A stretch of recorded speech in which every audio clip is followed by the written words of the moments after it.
할렐루야. 생명의 길, 사망의 길 제목으로 하나님 말씀 나누겠습니다. 우리가 살아가고 있는 이 세상의 지금의 현재의 모습이 점점 정상적인 모습에서 벗어나고 있는 것이 아닌가라는 생각을 해보게 됩니다. 누가 보더라도 이 사람은 참 큰 잘못을 저질렀는데도 뉘우치지 않고 또 그 죄책감을 느끼지 않는 모습을 보면서도 그런 생각을 하게 되고, 이유도 없이 모르는 사람을 향해서 해를 끼친 그러한 자기 자신 안에 있는 분노를 감추지 못하고 표출한 악의에 가득 찬 사람들의 모습이 점차적으로 늘어나고 있는 그런 모습을 보면서도 그런 생각을 하게 되고, 도덕이라는 말, 또 윤리라는 말, 진리라는 말, 또 질서라는 말, 이런 말들이 자연스러운 말들이었죠. 우리 학교 다닐 때에는 도덕이라는 과목도 있었어요. 점수받기 참 좋지 않았습니까? 근데 어느 순간인가 그것이 없어졌어요.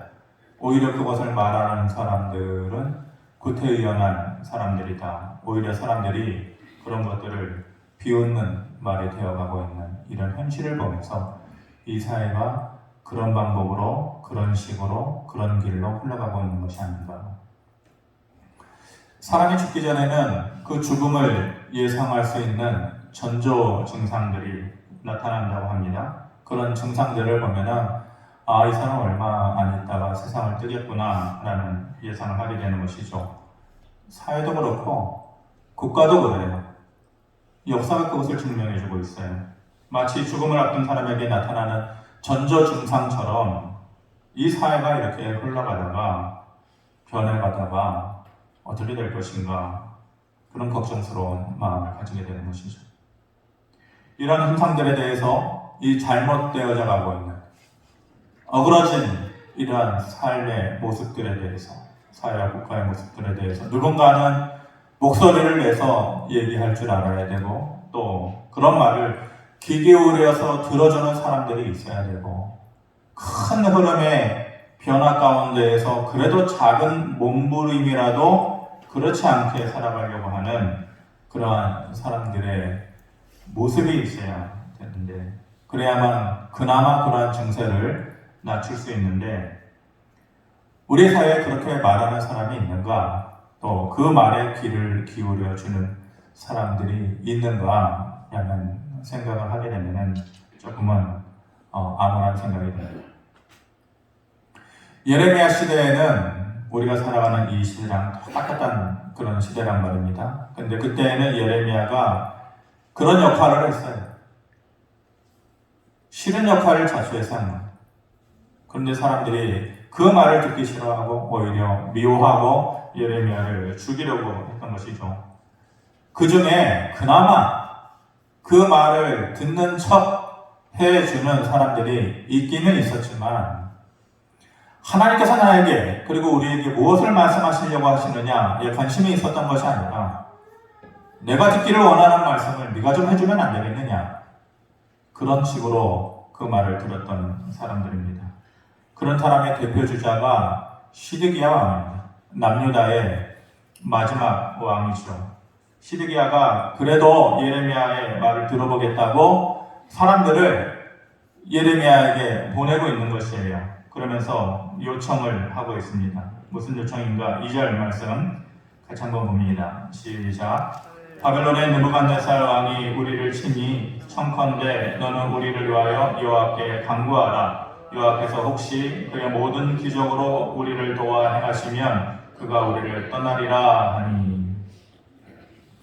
지금 예레미야를 대리인으로 하나님 앞에 세우면서 자기들을 위해서 하나님께 대신 간구해달라는 거예요. 뭘 간구해달라고 합니까? 기적의 능력을 우리에게 좀 베풀어 주셔서 바벨론의 느부갓네살 왕이 우리를 쳐들어와서 우리를 침략하는 것을 좀 막아달라, 그렇게 요청을 하고 있는 것이죠. 왕의 부탁 아닙니까? 왕의 요청 아니에요? 그러면은 고개를 조아리고 어느 정도 그래도 수긍하는 자세를 취해야 되는데, 예레미야의 반응은 단호해요. 안 된다라는 거예요. 자기가 안 된다라는 것이 아니라 하나님께서 안 된다라고 하셨기 때문에 안 된다라는 거예요. 그러니까 지금 당장은 너희가 아프고 힘든 현실을 받아들여도 그렇게 포로로 잡혀가서 너희가 잘못 살았던 너희의 삶을 돌이켜보면서 하나님의 때를 조용히 기다리라. 그리고 돌아가서 다음의 말을 이 백성들에게 전하라 라고 하는 것입니다. 그 말이 8절인데 여호와께서 말씀하시기를 보라 내가 너희 앞에 생명의 길과 사망의 길을 두었노라 너는 이 백성에게 전하라 하셨느니라. 가서 전하라는 거예요. 다른 말 필요 없고 너희 앞에 지금 하나님께서 두 길 놓아두셨다. 하나는 생명의 길이고 하나는 사망의 길이다. 이 말을 전하라. 그 생명의 길이 뭐고 사망의 길이 뭐냐? 오늘 그때의 그 사람들의 역할을 저는 대신하는 것이고 가서 전해라. 백성들에게 잠자고 있는 백성들에게 귀를 막아두고 있는 백성들에게 가서 전해라 하셨으니 오랜 시간이 지난 오늘 저는 그 전하는 자의 역할을 대신하는 것이고 또 여러분들은 그 말을 듣는 대상이 되는 거예요. 여러분들이 그 말을 들었을 때 하나님께서 우리에게 주시는 생명의 길이 뭐냐, 사망의 길이 뭐냐에 대해서 이 시간에 다시 생각해야 할 것입니다.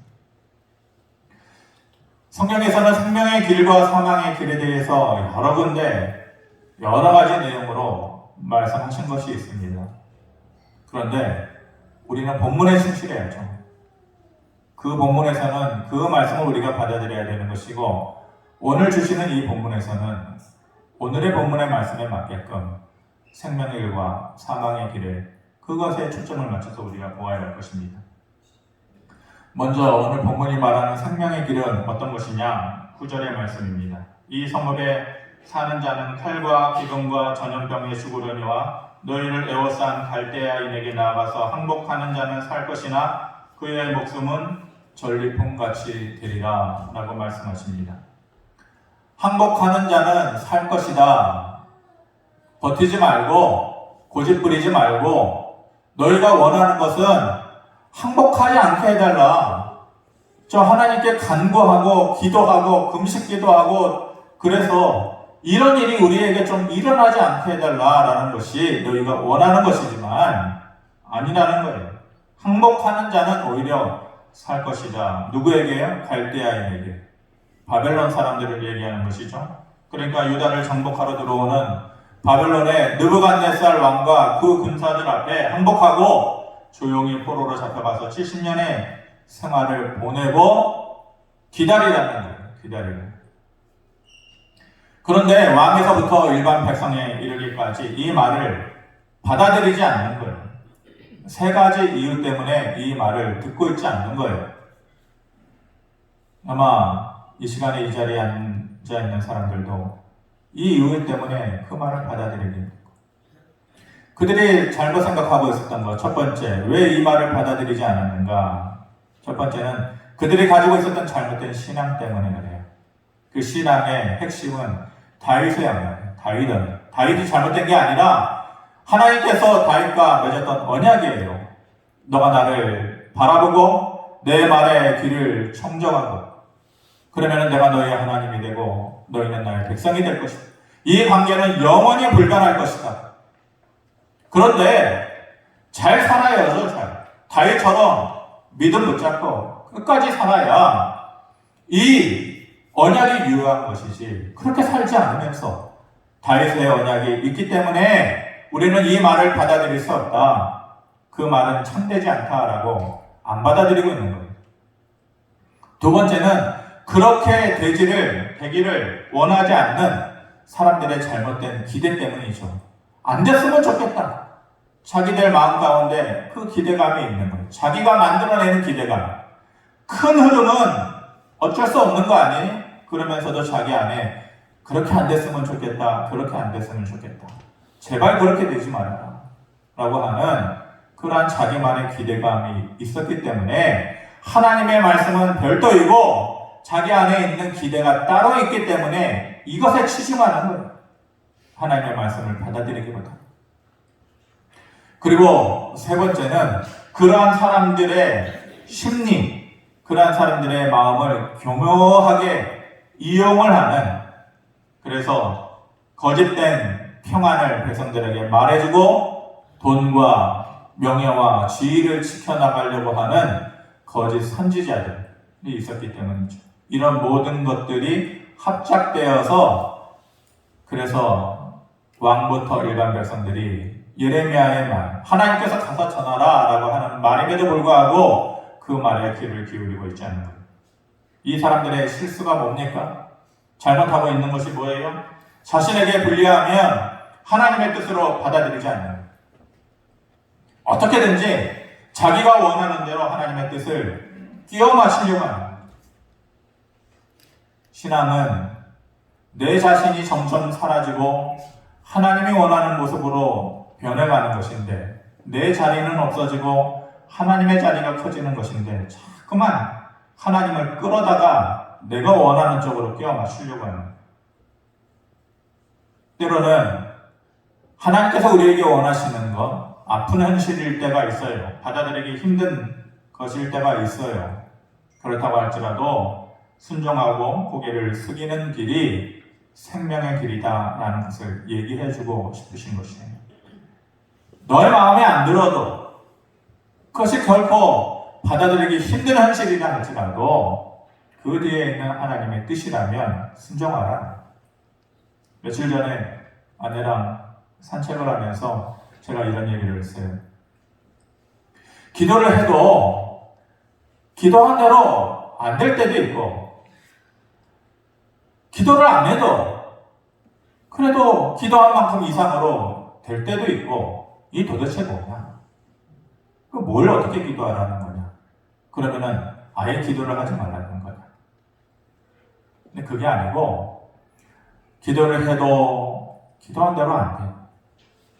기도를 안 해도 또 기도한 이상으로 될 때도 있고, 결국 이루어지는 것은 하나님의 뜻이, 하나님의 계획이 이루어지는 것이니까 우리가 기도를 하는 것이 내 뜻을, 내가 원하는 것을 기도하는 것보다는 하나님의 뜻이 이루어지기를, 하나님께서 원하는 것이 내 삶에 이루어지기를, 어떠한 문제 앞에서도 하나님, 내가 원하는 것은 이거이지만 그래도 그 너머에 있는 하나님의 뜻이 이 상황에 나한테 이루어지기를 바랍니다 라고 기도하는 것이, 물론 그 기도는 정말 어려운 기도입니다.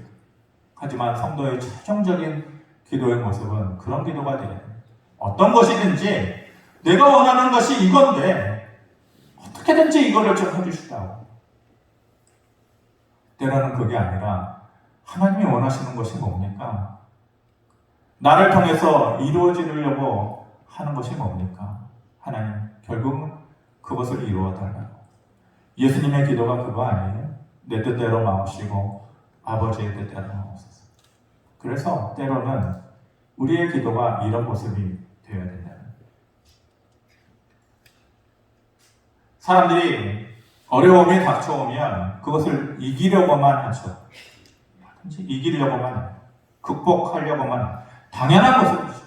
삶을 살면서 쉽게 포기하고 쉽게 주저앉고, 그게 뭐가 좋아요? 당연히 무슨 문제 앞에서든지 이겨내고 극복하려고 해야 되는 것이에요. 당연한 것이에요.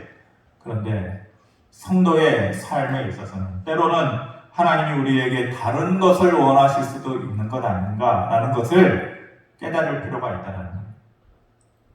이겨내는 것보다는 뭐든지 내 뜻대로, 내 마음대로, 내 생각대로 되어지는 것, 그렇게 이겨내는 것보다는 하나님의 뜻이 이것에 이루어지고 그것을 받아들이고 순종하면서 사는 것, 그것이 하나님께서 우리에게 더 원하시는 것이라는 것입니다.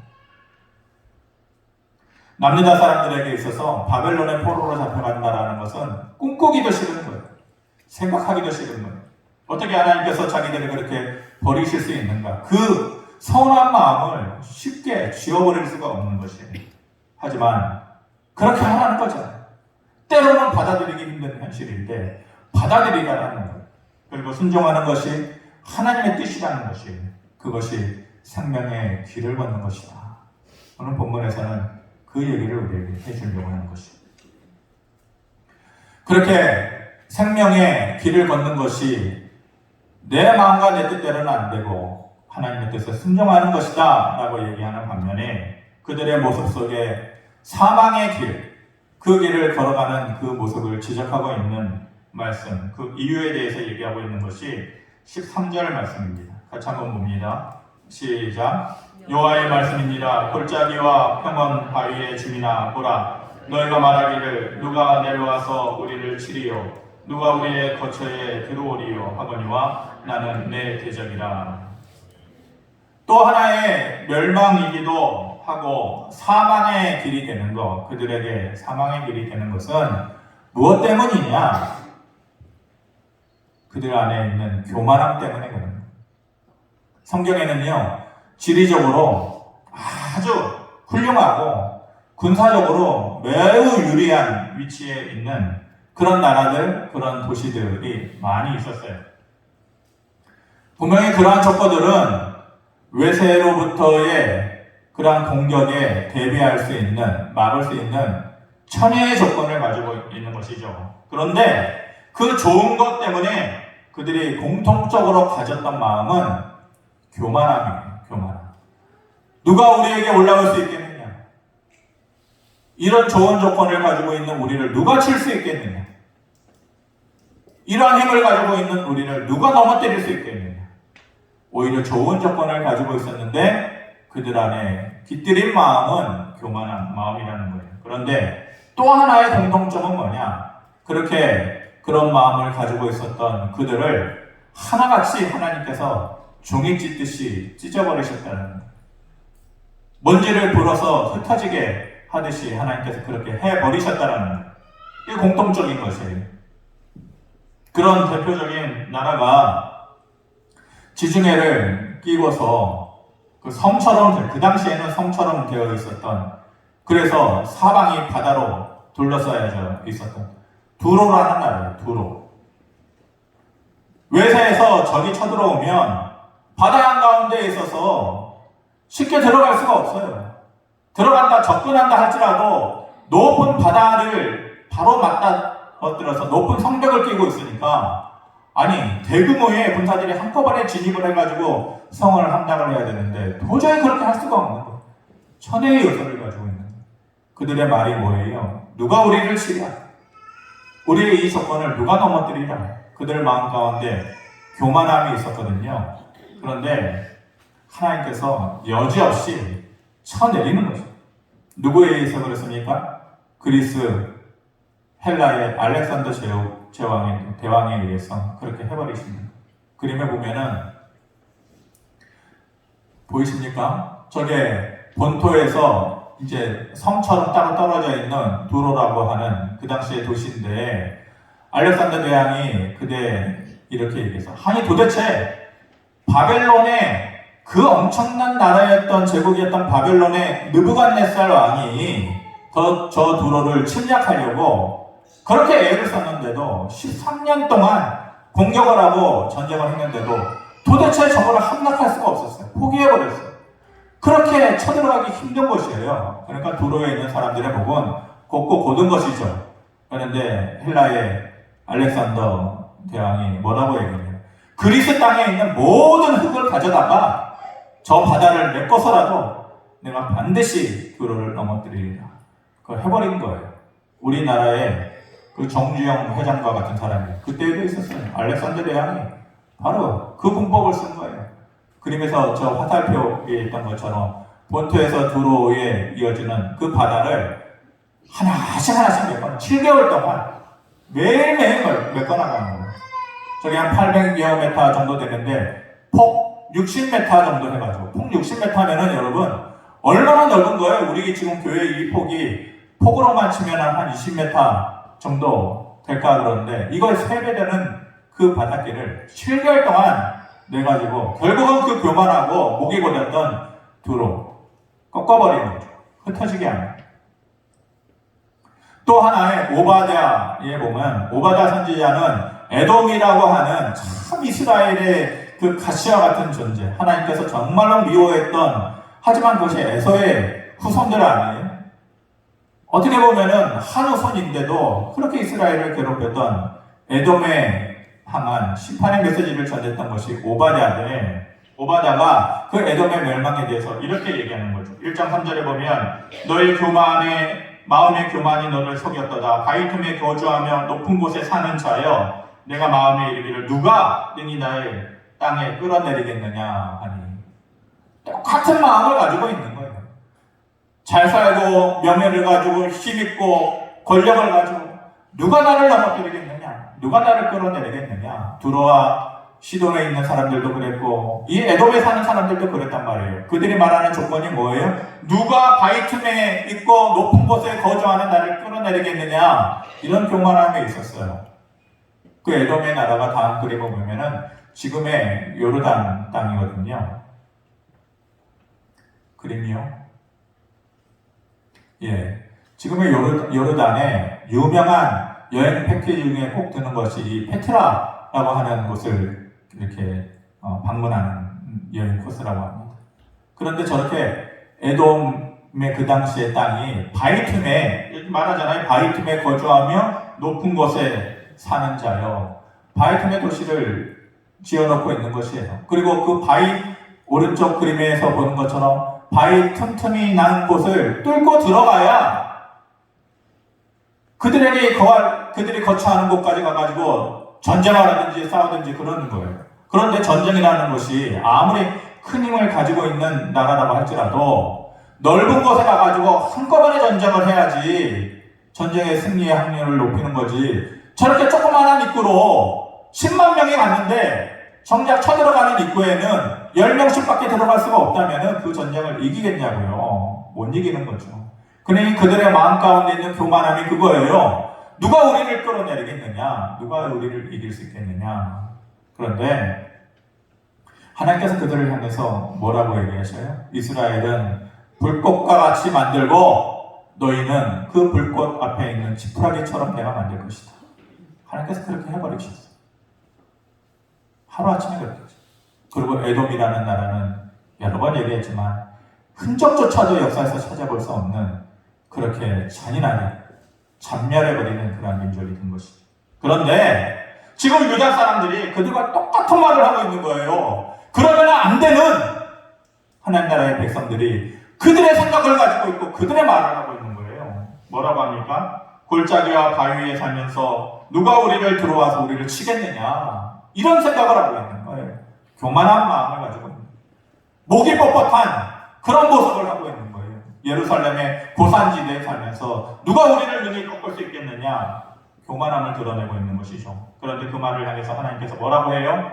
사람은 그렇게 못할지라도 내가 너의 대적이 될 것이다, 이렇게 말씀하십니다.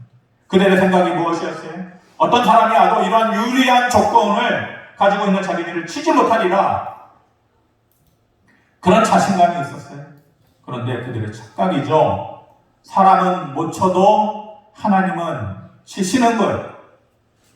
그렇게 자신만만했던 에돔이 망해 나간 것도 그랬고, 경제적으로 그런 무역국가를 이루면서 엄청난 부를 가지고 있었고, 군사적으로도 힘을 가지고 있었던, 절대적인 이점을 가지고 있었던 두로가 망해 나간 것도 그렇고, 그 당시에 절대 강자, 절대 강국이었던 바벨론의 느부갓네살 왕이 망해 나간 것도 그렇고, 자기들이 망할 것도 모르고, 그날 밤에 자기가 죽을 것도 모르고, 그 나라가 망해 나갈 것도 예상치 못하고, 허구한 날 연회를 베푸고 잔치를 베푸고 사람들을 불러다 놓고 예루살렘에서 빼앗아온 그 잔의 술을 마시면서 그렇게 살았던 그 바벨론의 마지막 왕이었던 벨사살 왕이 그날 밤에 죽는 일이 있었는데, 그렇게 망해 나간 것도 그렇고 뭐예요?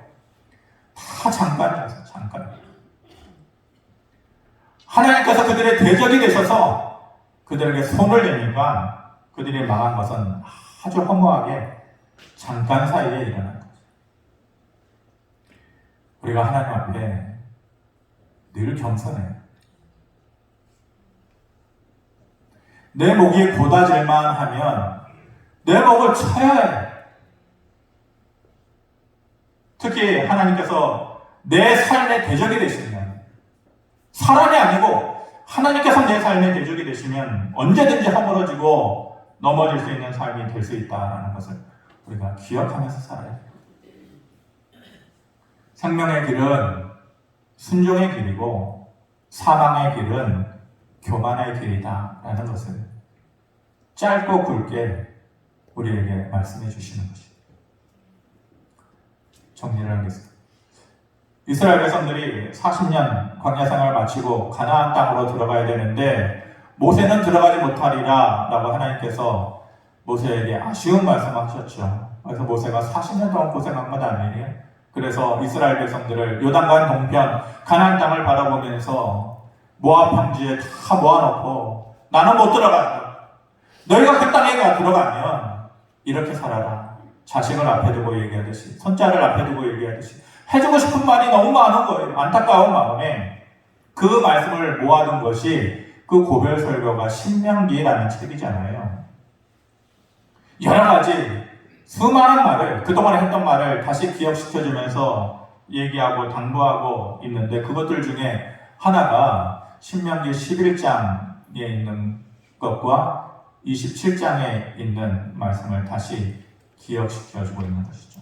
그래서 너희가 가나안 땅에 들어가면 꼭 이거 해야 된다. 다른 거 읽지 말고 꼭 이거 해야 된다라고 2번에 걸쳐서 거듭해서 부탁을 해요. 모세가 너희 꼭 이거 해야 돼. 좋은 일이 있다고 잊어버리지 말고, 슬프고 어려운 일이 있어서 낙심한다고 잃어버리지 말고, 그 땅에 들어가면 꼭 이거 해야 된다라고 2가지의 것을 2번에 걸쳐서 얘기를 한 것이 뭐냐면은, 너희가 가나안 땅에 들어가면 길가를 지나서 세겜의 땅에 이르게 될 것이다. 세겜을 중심으로 좌우에 산이 있는데 하나는 그리심 산이고 하나는 에발산이다. 그림에서 보여주듯이 그리심 산과 에발산이 저렇게 있단 말입니다. 가운데가 세겜이다. 그러면은 이스라엘 12지파인데 모든 이스라엘 백성들 다 나와서 6지파씩 나눠서 6지파는 그리심 산 앞에 서고 나머지 6지파는 에발산 앞에 서서 이제 외쳐라. 하나님 말씀 듣고 그 말씀에 귀를 기울이는 자, 내 백성 되어 살 것이요. 그 말을 무시하고 자기 뜻대로 고집하면서 사는 자, 망하게 될 것이다. 저주의 말을 선포하라는 거예요. 그러면 모든 백성들은 아멘, 아멘 해라. 이거 꼭 해야 된다. 지금 얘기하고 있는 거예요. 모세가 가나안 땅에 들어가기 전에. 시간이 지났어요. 모세가 죽고 여호수아가 가나안 땅에 들어가서 정복 전쟁을 하는 과정에서 여리고성 전쟁에서 승리를 하죠. 도저히 이길 수 없는 전쟁에서 승리를 했어요. 또 이길 줄 알았는데 아주 손톱만한 아이성 전투를 놓고 실패했죠. 이길 것 같았는데 그거는 져버렸어요. 그것이 우리 인생이죠. 질 것 같은데 이기고 이길 것 같은데 지는 거예요. 마음이 아팠어요. 불안했어요. 그들 안에 죄악이 있었어요. 하나님께서 너가 잘못됐는지 아느냐?